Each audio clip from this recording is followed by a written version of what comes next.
ব্যাকগ্রাউন্ডে কান্নার শব্দ, তীব্র বেগে আসছে ঢোলের আওয়াজ, আকাশে মেঘের গর্জন, অন্ধকারে উঁকি মারছে গোলপাতার ছোট্ট একটি ঘর। হঠাৎ প্রকাশ্যে কান্না করা শিশুর মুখমণ্ডল, পাশে তার মা শুকনো মরিচ গুঁড়ো করায় ব্যস্ত।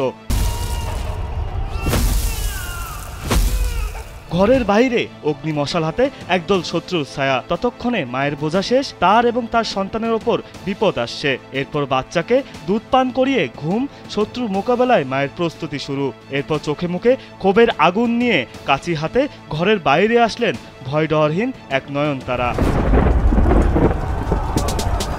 জীবনকে উপভোগ করার সব আয়োজনকে একটি নিশ্চিন্ত কমিউনিটি লিভিং নিশ্চিত করছে রূপায়ণ সিটি উত্তরা। ওপরের গল্পটি নয়নতারার নতুন সিনেমা রাক্কায়িতের প্রকাশিত টিজারের। এমন চরিত্রে এর আগে তাকে দেখেনি দর্শক। ভারতের লেডি সুপারস্টার নয়নতারা 2024 সালে বড় পর্দায় তার নতুন কোনো সিনেমা মুক্তি পায়নি, তাই 25-এর জন্য তিনি নিজেকে ভয়ঙ্কর এক রূপে উপস্থিত করতে যাচ্ছেন। তারই এক ঝলক রাক্কায়ি সিনেমার টিজারে দেখা গেল। অ্যাকশন ড্রামা ধাঁচের এই সিনেমাটি নির্মাণ করেছেন সেন্থিল নাল্লাসামি। তবে 25-এর কবে সিনেমাটি বড় পর্দায় মুক্তি দেওয়া হবে সে বিষয়ে কিছু নিশ্চিত করেনি নির্মাতা।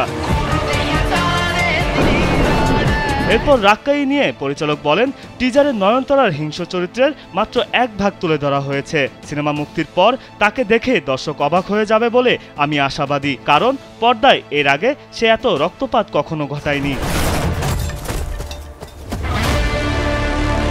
চলতি বছর এই নায়িকাকে বড় পর্দায় দেখা না গেলেও নেটফ্লিক্সে তার wedding documentary Nayanthara beyond the fairy tale প্রকাশিত হয়। এছাড়া 2025 সালের জন্য তার হাতে আরও বেশ কিছু সিনেমা রয়েছে। বিনোদন ডেস্ক, কালবেলা।